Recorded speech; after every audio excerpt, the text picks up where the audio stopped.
Hello, welcome to the Mac 2026 calendar video for May. I am Scott Jarris, and this month's topic is constellations. But before I dig into that, let's discuss the difference between astronomy and astrology. Astronomy is the scientific study of physical elements in the heaven, the stars, planets, comets, and their movements. This requires a lot of research, observation, scientific notation, and sometimes even calculations. Astrology, on the other hand, is not science, but rather is the belief that positioning of the stars and planets affect the way events occur on Earth. People use this to supposedly gain insight into a person's character and even propose to foretell the future.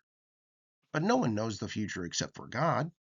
The Bible expressly forbids divination, sorcery, and hidden arts in Deuteronomy 18. In verse 15, it says that God's people are to heed God only. Any other source of guidance, information, or revelation is to be rejected outright. As such, astrology is idolatry, placing one's faith in the stars to lead, guide, and provide supernatural wisdom. It is the worship of the heavens instead of worshiping the one who created them. Deuteronomy 4:19 clearly says, "And when you look up at the sky and see the sun and the moon and the stars, all the heavenly array, do not be enticed into bowing down to them and worshiping things the Lord your God has apportioned to all the nations under heaven." The Bible points to Jesus Christ as the only proper focus of faith and that God alone is the one worthy of our praise. Our trust for our future is in God alone, and we know that He will protect us and direct our paths, not the stars. Now, let's go on to our calendar. There are a lot of cool pictures in our calendar presentations this year, displaying the great variety of stars, galaxies, and the planets that our Creator God has made. We get such amazing details from the powerful telescopes that we have now. But even without a telescope, David and other writers of the Bible still looked at the heavens and were moved to great awe and wonder of the Maker of the heavens and the earth. We can look up at those same stars today. So let's bring our discussion down to earth and into our backyards to see how the stars bring glory to God.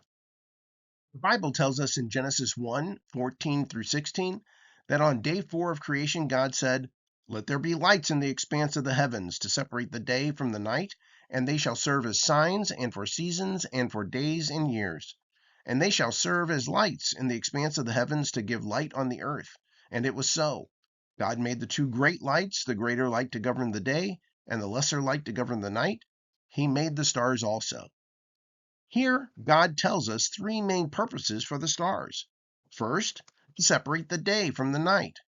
Secondly, to serve as signs for seasons, days, and years. And lastly, to serve as light and to give light on the earth. Now, if all God wanted to do was to give us night light, He could have done that by using more moons, or God could have put the stars in the sky in just a checkerboard pattern. However, God also says that they were more than just for light, but as signs for seasons. So a constant pattern like a checkerboard would not give us that kind of information. It would look the same night after night. It would be pretty boring too. But a random scattering of stars with varying brightness and holding the very consistent locations would allow us to determine time or seasons and even direction. So while the stars may look random, God's design does have a purpose, and that's where the constellations come in. To help use the stars for tracking the seasons, men grouped some and gave them names to be remembered. It's kind of like looking at clouds and seeing a sheep or an elephant. But clouds change shapes in the wind, and they're not consistent at all in where they're at during the day. However, stars are absolutely amazing, as they actually hold their positions in the sky as we move underneath. The word constellation comes from a Latin root meaning a setting together. There are officially 88 different constellations. Maybe you know some of them already. A popular one is shown in your picture on your calendar. It's Orion the Hunter. Did you find it? You can see it right here. And here's a larger version of it. Those three stars in the middle are known as Orion's Belt. with the lines to the lower two stars being his legs and the upper two stars being his shoulders. And then there's some stars out in front that are connected as Orion's arm holding a shield.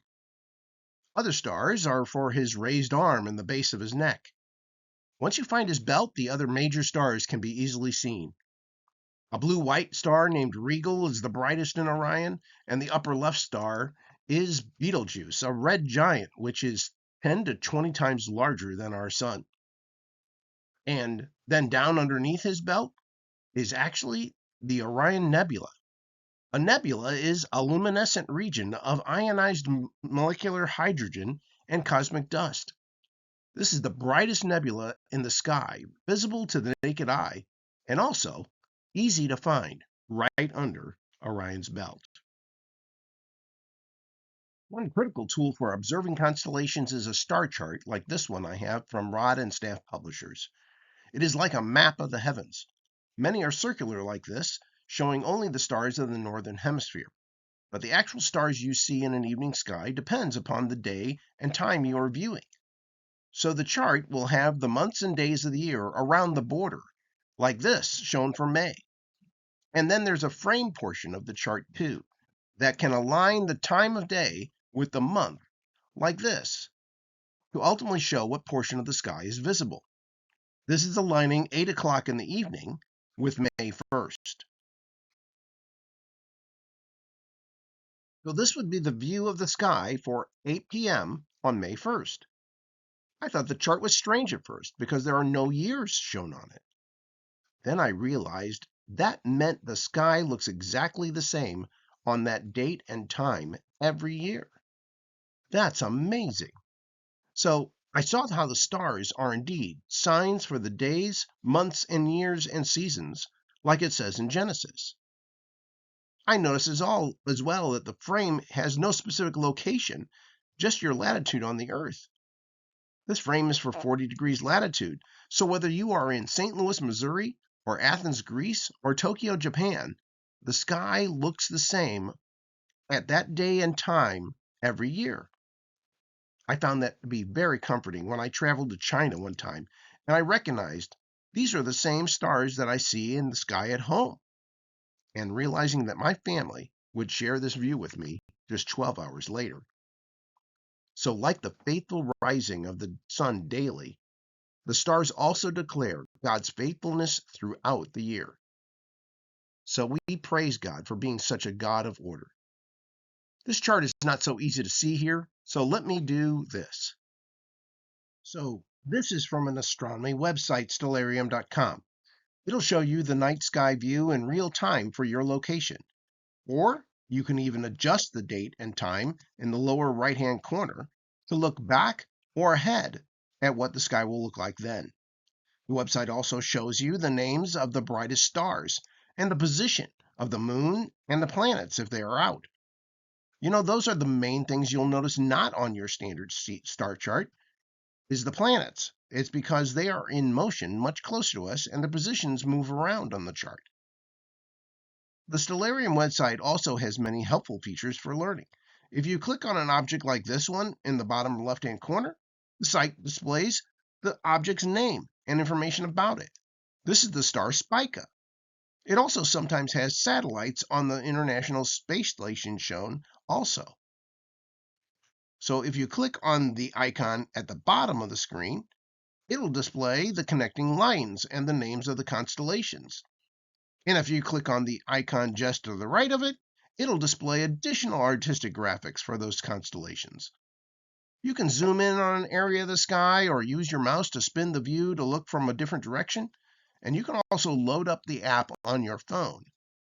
And as you hold it up and move around, the view changes on the screen to look at exactly what you're looking at in the sky. It's amazing. So using the date time feature on the far right, I set up the sky for April 15th at 9 o'clock at night, or 21 o'clock in military time, as you see. And then I will adjust the year to show you how the stars do not move no matter what year. Focus on one of the stars, or on our friend Orion in the lower right-hand corner, as I click through some years. What is showing is 2026. And 2027 will look like this. And then 2028, watch. Well, what if we jump further to 2050? Wow, they're still in the same area. What if we jump another 50 years to 2100? Wow. Again, you see the planets showing up in different places, but not the stars. The stars wiggle a little. That's mostly because our trip around the sun isn't exactly 365 days like our calendar. But when you see a horizon in the western sky in the early evening, like shown here, you can always know you're approaching the end of April. From this, I can see how knowing these constellations and what season they would be showing up would be so useful before people had calendars. The night sky was their calendar. During the day, you can't really tell what time of year it is in the sky. You might know it's springtime from the weather or plants, but you would not know what month or day. However, you would know that very accurately when the sun sets. Let me show you a couple more constellations, and more importantly, how to find them even without a star chart. Here is part of the night sky. A very familiar collection of stars is called the Big Dipper, right here. You may recognize that. This isn't a constellation, though. Technically, it's called an asterism, which is part of a constellation, but still, it is very popular and is useful to help find other stars. Many of you, especially Boy Scouts, know how helpful the Big Dipper is for directions. Using the two stars at the end of the cup leads you to the closest bright star, which is Polaris, also called the North Star. It is very close to being directly over the North Pole, and so it does not move very much all night long as the Earth spins. This would be helpful traveling at night to know which direction is north. Sailors in the Northern Hemisphere use the stars a lot, specifically the North Star, to determine their location. And they could also use a sextant, and knowing the date and time could determine their location on the ocean. We can find another couple stars by using the handle of the Big Dipper. Loosely following the arc off the handle brings you to a significantly bright star out here called Arcturus. You can remember this by the phrase taking an arc to Arcturus. If you continue that arc further, it leads to another very bright star, which is Spica, that we talked about earlier. Now that we have those stars located, we can fill in the constellations around them. The Big Dipper is part of Ursa Major. Ursa means bear, and major means big, so it is also called the Big Bear constellation, with the handle of the Dipper as the tail of the bear. And then we have Arcturus as part of the constellation Bootes, and Spica as the brightest star in the constellation Virgo, the Virgin. Polaris, up at the top, is a star in Ursa Minor, or the Little Bear. As mentioned earlier, that star Polaris is almost aligned with our axis of rotation, so it doesn't move much as the Earth spins, remaining stationary over our North Pole. This time-elapse picture shows how all the other stars arc across the sky at night, rotating around that stationary North Star. Having a star stay fixed like that is incredibly useful when traveling at night to help hold your course. In that same way, when traveling in this dark world, how blessed is it to have the bright morning star of Jesus Christ and the unchanging truth of His Word to be our guide and our anchor. Philippians 2 tells us to do everything without grumbling or arguing, so that you may become blameless and pure, children of God, without fault, in a warped and crooked generation. Then you will shine among them like stars in the sky, as we hold firmly to the word of life. May we indeed shine like stars for God, being faithful, consistent, trustworthy, providing accurate guidance, and ultimately bringing glory to Him. Thank you for watching. Leave us a note below if you have any questions or comments. Check out creationastronomy.com for more information on how the heavens declare the glory of God. And come back next month to hear about another amazing creation in God's cosmos. Thank you, and God bless.